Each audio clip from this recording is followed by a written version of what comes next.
This is what it can sound like to be caught up in a grey zone style attack. If Shady were an organisation, it would be Integrity Initiative. Documents purportedly leaked from the UK-funded influence network, the Integrity Initiative. Deborah Haynes, who is mentioned in the Integrity Initiative files. This is a state-funded charity that's been undermining British democracy. Okay, journalists are named in them, Deborah Haynes. A member of the UK cluster. Just part of the intelligence activity of the UK. Deborah Haynes, Foreign Affairs Editor of Sky News. Don't you care about your... Do you have no journalistic integrity at all? Foreign Affairs Editor for Sky. These are comments from the Kremlin-funded news channel RT, a former Labour MP and a YouTuber. For the record, I'm not suggesting they were wittingly part of any attack. It was late 2018 when reality briefly disappeared, and I found myself under fire in the grey zone. Strangers online started accusing me of working for the British government against Russia. Over Twitter, they suggested I was some kind of stooge, paid to make the Kremlin look bad as part of a shadowy operation linked to the spy agency MI6. It was complete rubbish, but I felt that trying to respond to every allegation would only feed the frenzy, so I watched powerless as my reputation as an impartial journalist was trashed in a small but noisy corner of the internet. I wasn't alone. A number of other journalists were also being unfairly smeared.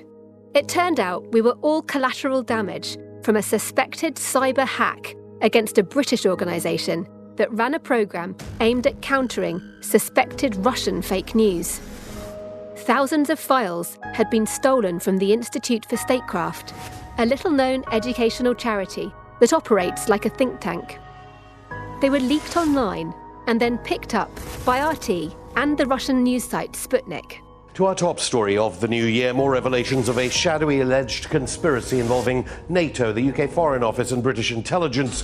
They appear to show the UK government leading a massive operation to control politics and public opinion. Under sensational headlines, it was claimed the leaks exposed an anti-Russia influence campaign across Europe, run by the British state. One of the documents listed several journalists, including me, prompting questions about whether we were associated with the scheme. There were also rather personal attacks on Twitter. This, at Haynes Deborah, is what a stooge of the establishment looks like, masquerading as a journalist. I wonder if Putin has these kind of puppets that #UK establishment enjoys, always bending the truth away from people. #Integrity Initiative, #propaganda. The perpetrators behind the attack have yet to be identified, but a powerful way for one state to attack another in the grey zone is by stealing sensitive files through a cyber hack and then leaking them anonymously online to influence public opinion or to damage reputations. The suspected hack of the Institute for Statecraft was hugely damaging for the organisation. But just imagine if the Integrity Initiative had successfully been raising awareness amongst European governments and the public about the danger of suspected Russian disinformation. What better way to disrupt its activities than for Russia to hack into its computer systems, steal documents, and then leak them into the grey zone?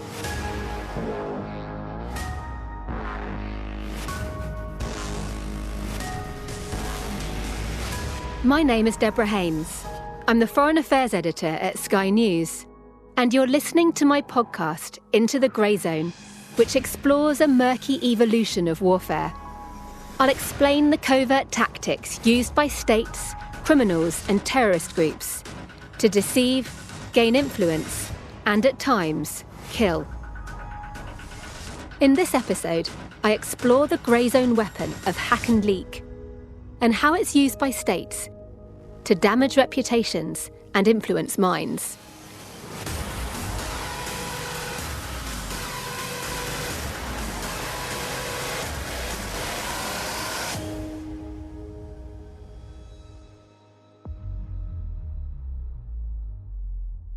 There's a huge amount of innovation in this space by states and adversaries and criminals. Paul Chichester, is a veteran of the cyber grey zone. He's the Director of Operations at the National Cyber Security Centre, which is part of the UK spy agency GCHQ. Paul's talking about the act of stealing and leaking data. Weaponization of information, of kind of taking things and then saying, well, how do I use this in the most disruptive or kind of coercive way? It's been a form of attack for as long as there's been pen and paper. In Soviet times, leaks of embarrassing, divisive, or deliberately distorted information were a key part of a covert form of political warfare known as active measures. Thomas Ridd, a professor from the previous episode, who wrote a book on the history of active measures, talked to me about the evolution of hack and leak. When intelligence agencies surfaced stolen information in the 1970s, they often mailed photographs of documents or printouts of documents with a cover letter to journalists anonymously in order to whet their appetite and get them to cover the story. But today, in the internet age, you can just put a lot of documents, an entire dump, online on some website or give it to WikiLeaks. WikiLeaks is the online platform founded by Julian Assange that publishes anonymous leaks. And what happens next is that the value creation here is to an extent outsourced to the victim. Because instead of an intelligence officer or an intelligence unit, crafting a cover letter or a forgery, what happens is that people go into the dump, journalists and others, researchers, and pull out the gems, pull out the interesting tidbits, and in a way that maybe an intelligence officer would have missed. And then they turn that into the effective part of the operation. The internet and computers also mean there's a lot more information out there to be taken, and you no longer need to physically swipe the files in person. Instead, if you're handy with a keyboard, it can be done anonymously from anywhere on the planet. Back to Paul Chichester. Probably the key pivot point was the US elections in 2016, when I think people started to realize that as a threat. So, effectively taking, that information that you get through hacking, but then taking it and then saying, well, how can I leak this at the most important time or the most disruptive time to cause the most impact? And sort of doing it in a way that, has that most disruptive effect. He's referring to a hack and leak against Hillary Clinton's campaign in the 2016 US presidential race, which she lost to Donald Trump. That operation was blamed on Russia's military intelligence agency, the GRU. That's the same agency the UK believes was behind the Salisbury spy poisonings. Ben Nemo, the online investigator we met in the previous episode, explains what happened. Russian military intelligence, known as the GRU, hacked into the servers of the Democratic National Committee in about April 2016, and they hacked into the emails of Clinton's campaign manager, John Podesta. And shortly before the Democratic National Convention in July 2016, which was meant to crown Hillary Clinton as the official Democratic candidate, the GRU used an online persona called Guccifer2by0 and a Facebook page called DC Leaks to start leaking emails from the DNC and from other high-profile Americans that they hacked. Guccifer 2.0 and DC Leaks were two fictitious online personas that are believed to have been Russian fronts, though Russia has always denied involvement. And this created a major scandal because it came out that various members of the Democratic National Committee had been heavily favouring Clinton and had been very reluctant to see Bernie Sanders, who was the main challenger, be nominated. And there was sufficient bias in there that just before the Democratic National Convention, the head of the Democratic National Committee had to step down because of this scandal. So if you think in terms of an information operation there, you've just decapitated the political campaign 4 months out from the election. That's a major victory for the information operation, because if the leaks hadn't happened, that would not have come out. The following year, France also fell victim to a suspected GRU hack and leak during its presidential election.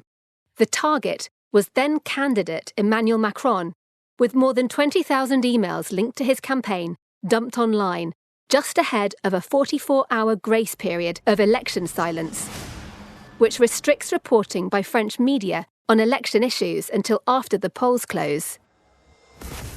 So the timing is really key. Paul Chichester again. We're seeing more and more of that, where states and criminals looking at, ultimately, it's quite criminal in terms of approach, and that, you know, when a criminal steals information, they will look at how they monetize it the most.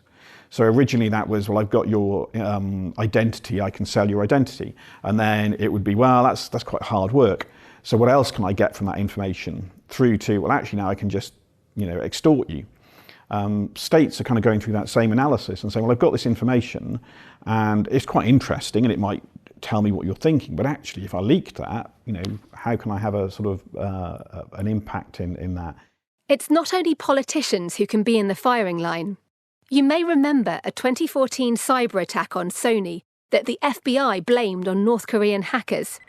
Hello, who this? This is the Secretary of Communication for North Korea. Our Supreme Leader Kim Jong-un is interested in doing an interview with Dave Skylark. Oh my God. We will meet 50 kilometers west of Dangdong, northeastern China. Did you just say China?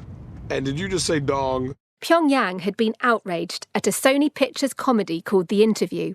It was about two journalists, played by Seth Rogen and James Franco, who travel to North Korea to interview its leader Kim Jong-un, but are recruited by the CIA to assassinate him.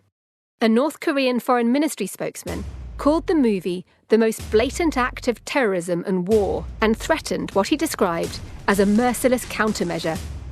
Then, just ahead of the release date, hackers penetrated Sony's computer systems, stealing thousands of files and then leaking them online. They included private emails from senior executives detailing unflattering observations about various actors. It triggered a media frenzy and derailed the movie launch.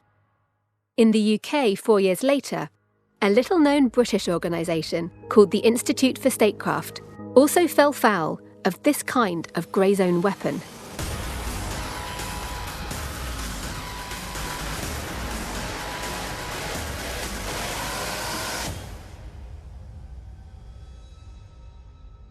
Right now, the safest way to bank is from home. At Lloyds Bank, there's so much you can do to manage your money online. From viewing statements to managing direct debits to paying bills. You can speak to a mortgage advisor by video or over the phone, and even pay in cheques using our app. If you do need to visit, most branches are open 9:30 till 2, Monday to Friday. Please wear a face covering and observe social distancing to protect yourself and our colleagues. Lloyds Bank, by your side. Terms and conditions apply. The current problem is that in democratic countries, most people are not aware that there's a war on. That's Chris Donnelly. He's the man who set up the Institute for Statecraft more than a decade ago, when he retired from the Ministry of Defence. A fluent Russian speaker, Chris, who's 73, is an expert on Russian warfare, from the conventional deployment of tanks and troops to the far more deniable use of politics, money, energy, cyber, and disinformation to undermine an opponent. He suffered a stroke in 2018 that means his speech is slightly slurred. Most people are not aware that there's a change in the nature or in the character of conflict that's being waged, and they're oblivious to it. And how then we can get people to understand this, as far as we can see in the 21st century, is going to be how wars and competition are waged between countries. And we have to find a way of waging these wars without jeopardising the values for which liberal democracy stands.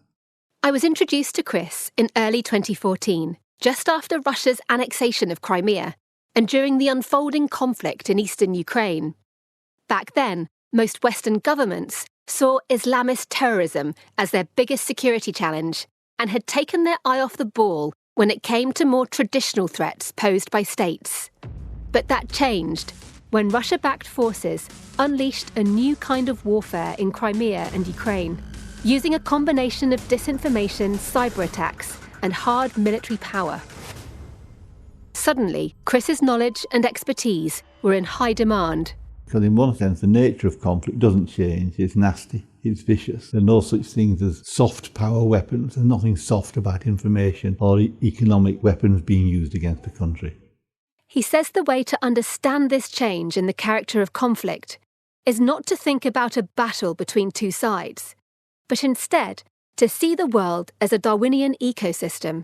In which, instead of the animals of the Galapagos Islands, what you've actually got are nation-states, sub-state actors, big corporations, even charismatic individuals, movements, cultural forces. These are the creatures of the Darwinian system. And the principle are, firstly, all of these creatures are now competing with one another. This is a war of all against all, and they're all competing against the environment. And in that competition, they all develop different characteristics, different weapons to use. In the same way as Charles Darwin observed how creatures evolved claws, beaks and stings to win in a fight, so too do the players in today's conflicts use everything as a weapon, from information and cyber attacks to bribes and intimidation. Ultimately, it's survival of the fittest. And then remember what Darwin also said, that the bigger players in his universe would try and shape the environment in their favour, which is what big actors do. But at the end of the day, when you were faced with rapid change, it wasn't the biggest and the strongest which survived, it was those most able to adapt. But if we are going to survive in this current period of rapid change, globalisation, when the rate of world change is overtaking the capacity of institutions to adapt, then if we can't adapt, we'll fail. We'll lose that battle. And institutions, countries, organisations which can adapt and which might well have values and be run in ways we really don't like are going to succeed. This is an existential challenge. It's a strategic threat we face. And yet on the street outside, there's no sense of crisis. There's no sense of threat. I don't think this is a crisis. It's nothing so trivial. But there's no sense of peril. No. The biggest threat is that the people don't realise there's a threat. Chris was one person who did realise. He set up the Institute for Statecraft with a business partner. They registered it as an educational charity in Scotland that found office space close to the Temple Tube station in central London, alongside the River Thames. The Institute had a small team of staff, including people like Chris, with long ties to the military and government, as well as younger analysts and assistants. It offered briefings and papers on issues of, unsurprisingly, statecraft, such as how to help governments think strategically about big issues like the rise of China. Chris had a particular interest in what he saw as the threat posed to Western democracies by disinformation and other forms of Russian active measures. He helped set up a programme called the Integrity Initiative. It comprised a network of journalists, academics, think tanks and other experts from across Europe who all understood Russia and had been independently tracking alleged Russian attempts to meddle in their respective countries. But those individuals had operated more or less in a vacuum, talking to one another, certainly in English, but not really having an impact in their own countries. So our aim was to encourage them to develop in their own countries clusters of experts who could do this work and who could inform their own politicians, their own academia, their own journalists. I spoke to one man who's part of a group of volunteers in Lithuania that tackle pro-Russian disinformation spread over social media in the country. They're part of an international online community that describes themselves as elves, fighting what they see as the evil internet trolls. Now we're calling ourselves elves. Nobody remember who said first that we're elves, but I think the logic behind it was pretty simple. Trolls are ugly and bad, and elves are bright and shiny. As an elf, he uses the name Hawk when battling trolls online to protect his identity. He knows Chris and supported the Integrity Initiative. Did you feel like you were able to have a greater effect because you were part of a bigger network? Of course, that's this is integration of the different levels fighting disinformation, and we can share our information, our insight, our researches between different countries, between different levels like academic level, and Stratcom level, and the volunteers level. I think it's great interaction. And is that all thanks to Chris and his initiative? Absolutely. Chris Donnelly is extremely intelligent, extremely smart, and he's really a real fighter. As he said, we are the war, and then we are warriors fighting evil. Awareness about suspected Kremlin interference and how to counter it was already high in Eastern European states like Lithuania that share borders and histories with Russia. But Chris wanted to reawaken Western Europe too, to what he alleges are covert Russian efforts to try and weaken alliances like NATO or the European Union. His Integrity Initiative offered seminars, shared briefing papers, and organised for experts to meet with officials in different countries to raise awareness about the alleged threat posed to them by Russian disinformation and other tactics. It was very small scale at the beginning, but in 2017, the UK's Foreign Office started funding the Integrity Initiative's overseas activities. This funding increased the following year as part of Britain's response to the Salisbury spy poisonings. Chris's tiny, non-for-profit organisation suddenly became a serious player and far more exposed to the threat of a hostile information operation aimed in its direction. Anyone seeking to undermine the work of the Integrity Initiative could use the genuine fact that it's receiving government money to add credibility to false claims that Chris and his team were part of a shadowy anti-Russia campaign run by the British state. Which is pretty much what then allegedly happened. And at that point, of course, it suddenly became a target.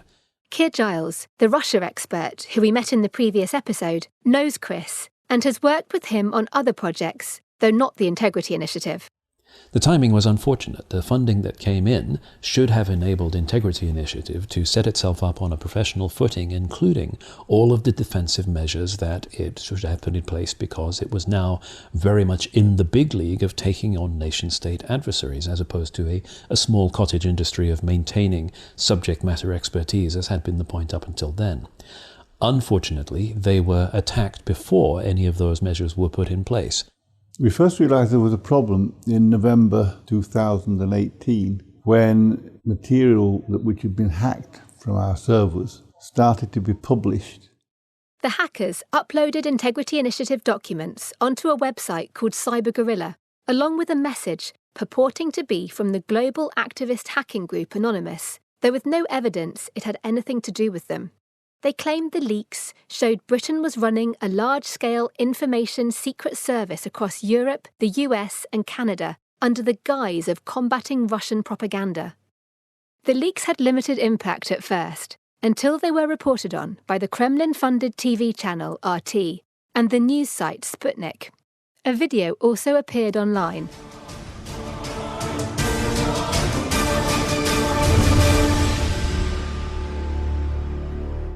Greetings.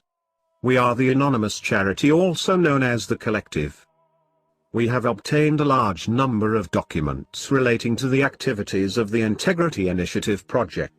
The attackers dumped stolen files online in 7 waves. They comprised about 2,000 documents in total, including the names, addresses, and on occasion, even bank details of hundreds of individuals. While many of the leaked files were genuine, Chris says some were tampered with. For example, there was a list put out of individuals in Armenia with a description of who they were, and the list was in effect in exposing these individuals as being agents of the Russian state in Armenia, following a Russian agenda. That resulted in quite a few of those individuals making a complaint to the British Embassy, but that list has nothing to do with us. And what was the intention? Why did they do that? Well, the whole aim is to create disturbance, to discredit us in this instance, and simply to cause a problem, to cause turmoil, to cause upset, to muddy the waters everywhere, so no one knows what's true and what's false. The leaking online of the names of individuals working with the Integrity Initiative had real-world security implications. Some of the people received physical threats. One person I spoke to, who lives in the UK, believes his home might have been broken into and objects moved around in a form of intimidation. As it was dealing with the leaks, the Institute for Statecraft also created a political embarrassment for the Foreign Office in London after a Scottish newspaper revealed that its Integrity Initiative Twitter account had retweeted a number of unflattering articles about the Labour Party and its then leader Jeremy Corbyn. It included one that claimed his, quote, visceral anti-Westernism helped the Kremlin cause. Chris acknowledges this was a mistake, and the Institute apologised, But Labour went on the attack, led by then Shadow Foreign Secretary Emily Thornberry. And there is, I'm afraid, absolutely no doubt that the publicly funded Integrity Initiative has broken that rule on a repeated basis by using its Twitter accounts to disseminate articles attacking the integrity of Conservative and Labour officials, of Conservative peers, and, on a repeated basis, the leader of Her Majesty's opposition. And finally, Mr. Speaker, if the government intends to renew that funding for the next financial year, what arrangements and agreements will be put in place to ensure that nothing of this sort ever happens again? In fact, after all the controversy, the Foreign Office funding wasn't renewed. A spokesman for Emily Thornberry said she'd made no criticism about the objectives of the Integrity Initiative in countering Russian disinformation. However, he didn't reply when asked over email if she'd ever considered the provenance and purpose of the leaks which drew attention to the programme in the first place. He just said Ms. Thornberry was responding to questions about the Integrity Initiative's Twitter activity from the mainstream media. The fallout from the leaks didn't just impact those directly connected to the programme. Some of the hacked files contained lists of people with no association to the Integrity Initiative at all, but who became unfairly linked because their names were leaked. They included diplomats, military personnel, and, yes, journalists. My name appeared on a list of individuals reported to be part of a UK cluster, even though I wasn't part of any such thing. In fact, when I asked Chris about it, he claimed such a cluster in the UK never existed. His institute had my name and contact details because of who I am, a journalist who at the time was covering the defence beat for the Times newspaper. I'd sometimes speak to Chris if I was researching a story he might have a view on. I'd also visited his offices in 2016 to meet a group of Ukrainian military personnel who'd travelled to the UK to give briefings on how they thought Russian forces were operating in eastern Ukraine. Speaking to informed people to find out their view on a subject is what journalists do. But a reporter for the Russia-funded news website Sputnik, who spent months covering the leaks, falsely described me in one of his articles as the Integrity Initiative's favourite propagandist. Being caught up, in a very minor way, in the hack and leak wasn't very nice, but it's one of the hazards journalists face, given that we deal with information every day, and information can be and is used as a weapon in the grey zone. For the Institute, though, the attack was devastating. The effect on the Institute was basically to make it very difficult to continue to run the programme and to get the programme funded for a second year. And so that obviously had a financial impact on the Institute, because it's a small institute dependent on programme funding for its effect. Was there a personal, there must have been like an effect, like emotionally on you and on everybody? There was a really serious emotional effect on a lot of the staff of the Institute, particularly those working on the Integrity Initiative programme. Firstly, because they themselves found themselves attacked in disinformation attacks. Secondly, they were upset that people they'd been working with in Europe were being exposed in a way which was damaging. And so actually it damaged the trust on which the network was set up. But the main impact was effectively the loss of funding.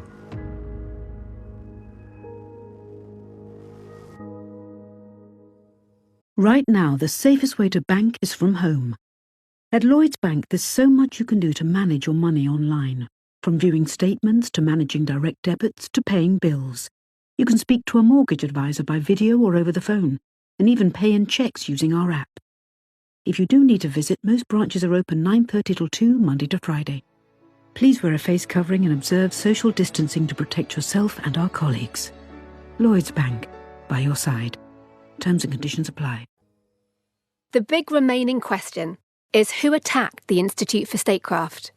Whitehall officials I spoke to in 2019 said they believed the likely culprit to be Russia's military intelligence agency, the GRU. It might even have been in response to the UK government blaming the GRU for the Salisbury spy poisoning and vowing to shine a light on its activities. None of that's confirmed, though, and the allegation has been categorically denied by Russia. Chris Donnelly doesn't want to be drawn on this question when I speak to him in February 2020 for this podcast. Who carried out the attack, as far as you can tell? We must assume it's a hostile state actor. And why do you think it was a state act, not just some disgruntled activist hacker? Firstly, there is the technical skill required to break into a system, but more important than that is the focus and the persistence of the attack, which cannot be explained other than being a major state actor that simply didn't like what we were doing. GCHQ's National Cybersecurity Centre launched an investigation into the suspected hack and leak when it first emerged. Its experts examined the Institute's computers and laptops. The NCSC is also helping to investigate a Russia-linked attack we covered in the previous episode of a stash of UK-US trade documents that were leaked online ahead of the 2019 UK election. Paul Chichester from the centre can't talk specifically about either case because investigations are still going on, but he does give a sense of the kind of work the NCSC does in a suspected hack and leak. What you're trying to do is, again, sort of actually from an NCSC point of view, trying to prove is there a hack element. So yes, something's been put online, but actually where did it come from? And actually, can you now follow the breadcrumbs back and sort of say, well, can I actually find where this information came from? From our point of view, in all of those kind of scenarios, certainly around the election, it's, well, we need to understand that quickly so that we can, make sure that if there is an issue there, we can close it off, we can work with the organisation. And so that's very often our role, is trying to understand, well, what's the hack part of this? I mean, if it's leaked and that's gone. But actually very quickly trying to get back and say, well, we now need to understand what the wider impact assessment might be.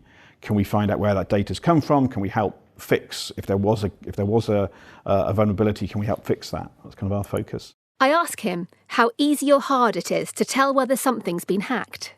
So I think, again, sort of, we can come at this from a number of ways. So we can very much sort of, from the work we do in terms of understanding what the adversaries are doing, we can try and, what we would say, go upstream. So try and see what they're doing and see, well, can we see them doing reconnaissance on an organisation? What can we go back and look at that might help us suggest that, yes, they were behind that. There's also a lot of work we do with the victim. And so either ourselves or with industry, we can go in and effectively do a hunt for adversaries on the network. And obviously the adversary puts a huge amount of effort into making that job really hard, and we put a huge amount of effort into making that job as effective as we can do. And we generally we do it quite effectively. So ultimately you're really in a kind of classic scene of crime space there. You're trying to put all the different forensic bits of information together. Very often the organisations don't have all of that data. So you're taking, maybe some partial data that they had from a sort of a log somewhere. You might be doing forensics on a machine. You might do a whole different range of things and then trying to piece together, what actually happened. He explains how he and his colleagues hunt for clues on a computer. So effectively, if the machine's powered off, all the data's still on that device. So basically imaging that device, taking a copy of it and then going through it with specialised tooling to look for malicious behaviour and telltale signs of that kind of malicious behaviour. Very often adversaries are kind of wise to that now, so they do what they call kind of in-memory malware or sort of capabilities, which means the malware doesn't persist. So an adversary will attack that machine and they will put something malicious on there, but only while the machine's on. So there's nothing on the disk. So as soon as you turn the machine off, it's gone. And we could spend weeks looking at the disk and then you wouldn't find anything. So increasingly doing it what we call in-memory forensics and actually going onto the machine while it's on and looking in the memory, the running kind of machine. And very often now, so it used to be very often, the first thing that you'd say to people with some sort of malware would be turn it off and disconnect from the internet. And very often it's don't turn it off because that's, the adversary wants you to turn it off. As soon as you turned it off, you'll never find what they did.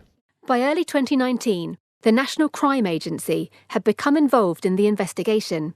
That's significant because it typically only deals with the most serious crimes and has the power to investigate cases with an overseas dimension. In March of that year, I decided to do a television and online report for Sky News on the whole suspected hack and leak, but this triggered more false claims about me being an Integrity Initiative stooge, including from this YouTuber who describes himself as a journalist and podcaster. Hi everyone, I've got a bit of an update on the Integrity Initiative. Sky have written an article on it. I know, I was shocked as well. But look who it's written by. It's written by Deborah Haynes, who is mentioned in the files, in the Integrity Initiative files, as being a member of the UK cluster. Come on, this is laughable. I mean, seriously, this is laughable. Don't you care about your... Do you have no journalistic integrity at all? Foreign Affairs editor for Sky. Then, on the 25th of March, the suspected hack and leakers uploaded their 7th and final tranche of files with this message. Greetings, we are anonymous. Having found that Sir Alan Duncan and Frau Deborah Haynes intend to keep on misleading the international community, lie to members of the UK Parliament and feed falsehood to the media, we have again decided to break silence to protect the informational environment in civilised countries. Sir Alan was then a Foreign Office minister who I'd interviewed for the television report. Despite suspicions about a possible Russian attack, the UK government hasn't made any public statement about who it thinks could be responsible for what happened to the Integrity Initiative programme. For Chris, he's still waiting to find out exactly who attacked his institute and how, and he's still counting the cost. It's quite an effective tool, isn't it? So yes, unfortunately, it is. It has been an effective weapon, particularly because, firstly, as a small institute, we ourselves didn't have the resources or the expertise to fight it effectively. Sorry, how would you have fought it? What would be an effective way to fight it? Well, if we had been a stronger organisation, or if indeed we had been the front for the deep state, which the conspiracy theory accuses of being, we would have had the resources to launch some form of counter-disinformation programme to counter the materials put out. But what's that? How do you do a counter-disinformation programme? You go around forensically dissecting all the materials that's gone online and pointing out where the lies and falsifications have taken place and the misinterpretations and getting your story out. We simply didn't have the strength to do that because we are who we are. As well as losing their Foreign Office contract, the Institute also had to respond to a complaint made to the Scottish Charity Commission about their work. The Commission launched an investigation which resulted in criticism of the charity, including over its Integrity Initiative, but no formal sanction. The Institute has now cut all ties with its counter-Russian disinformation programme. So the impact's been pretty significant on the work that your organisation was doing. Yes, but the other side of that coin is we have dealt with it and we have effectively restructured the Institute. And even if we can no longer do this kind of work, we can still continue all the other good work which we have been doing for some years. But isn't it just victory for them, though, for your attackers, that you have been squashed and silenced? In this instance, I think they have won a battle, but they haven't won the war. One final thought. If you consider hack and leak as a weapon in a war of influence, then, like it or not, news organisations and social media platforms are all part of the weapon system. It creates a serious ethical question about journalism and leaks. On the few occasions I've received leaked information in my career, I've always known the provenance of that information and the motivation of the source, which has typically been a desire to expose a problem or a wrong in the public interest. A core job of a free and open press is to hold those in power to account, and often that does require leaks of information to reveal hard evidence of corruption or failure. But what if one day I receive an anonymous email with an attachment of leaked files from an unknown source, revealing evidence of a scandal involving the government, yet I don't know who leaked this information or why? For sure, there'd be a strong public interest to expose wrongdoing, and of course, the sender could be a genuinely concerned whistleblower. But what if this information had been hacked by a hostile foreign state, and deliberately leaked to create disorder in the UK, possibly even to topple a Prime Minister, I might simply be facilitating the attack. Keir Giles again. Journalists are in the front line because they have competing incentives. They are presented with something which makes a sexy story because it's stolen or hacked or leaked. And yes, of course, the material is going to be enticing. But at the same time, they don't know its provenance. They don't know whether it is reliable. They don't know whether it was acquired through a criminal act or if, in fact, it was intended to damage the country they live in. Put all of this together and you have a toxic mix where there are conflicting priorities for different people to handle this material in different ways. But all of it serves the attackers. All of it is just an enticement for people to spread this information far and wide and to pick in over it for any of the juicy details that will actually embarrass the people it was leaked from. I asked Paul Chichester what he thinks a journalist should do if given material that might have been part of a hack and leak operation by a hostile foreign state.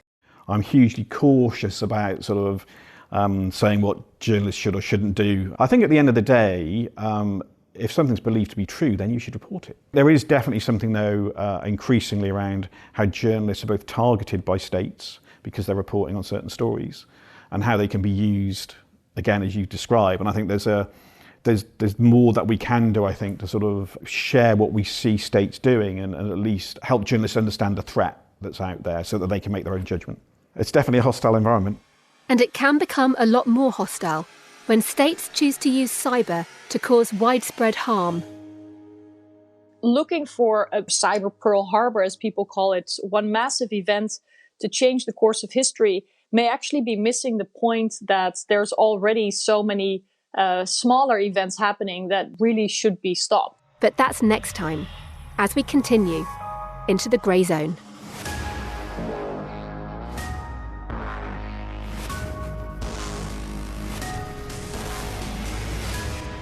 Into the Grey Zone is a Sky News podcast. It was edited and produced by Chris Scott and narrated by me, Deborah Haynes. Additional voice provided by Matt Steele. The head of Sky News Radio is Dave Terrace. In this episode, we've used YouTube posts from former Labour MP Chris Williamson and independent journalist and podcaster Gordon Dimmock.